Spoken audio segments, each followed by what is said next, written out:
While there are a few hard-hit spots in our area, the most attention right now is on St. Peter, where the tornado caused extensive damage. And Tom. Nicollet County Commissioner, Public Information Officer, and as you can see, St. Peter is not the city that it was yesterday when we woke up. The sirens go off, we got down in the basement, we saw it coming, and things just started crashing around us. And you could feel it. You could feel the drafts coming in and shaking. It was horrible. We were huddled in the basement in a closet, and the closet door was open, and we had a window about this big where we could look to the south, to the house that's next door and the garage that was next door. At one point as the sirens were going, it rained so hard that we could no longer see the house. When that rain stopped, the garage that was there, the yellow siding that was there, the whole garage had been taken from that house and flipped across the street, partially onto the house across the street in its front yard. But the sirens went off, as we understand, at about 5:03, and the storm hit St. Peter at about 5:20. Last night we transported 11 patients from this area to Mankato. There was one fatality. 6-year-old Dustin Schneider was killed when his family's van was hurled by the tornado as the family drove into St. Peter seeking shelter. Right. Great. Because he was a fun-loving kid. But widespread damage from the Gustavus Adolphus campus, the south end of town, the historic downtown area and business district. We could see the big hole that had been put in the church.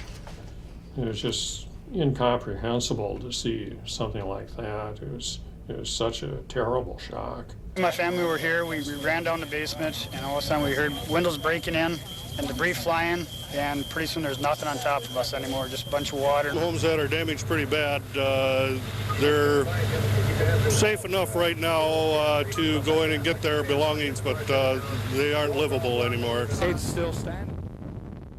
Residents in St. Peter, Comfrey, La Center, and all throughout the storm's path are picking up the pieces today. We need our city and county agencies to get us some chainsaws, some skilled chainsaw people, and some dump trucks. Scary. Rain, tree trunks blowing, trees going down, glass flying, sound loud. You know, just a roar. Communities are rallying together, helping each other pick up the pieces. The governor's called. People were committed to the community and committed to their friends and neighbors, and maybe that just doesn't happen everywhere else. I'd like to now introduce Todd Prafke, the city administrator of City of St. Peter. I want to mention and thank all the emergency. Lots of things happened within a very, very, very short period of time in emergency response.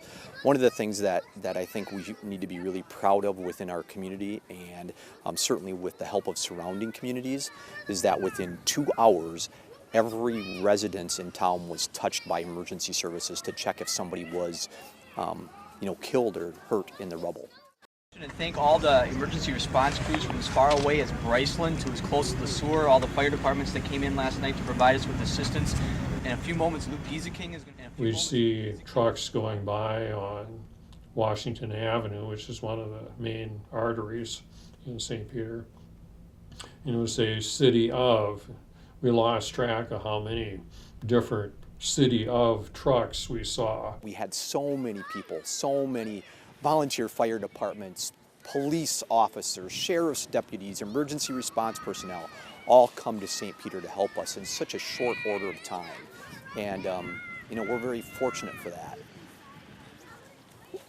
We're very fortunate for that. And, then you try and pay it forward.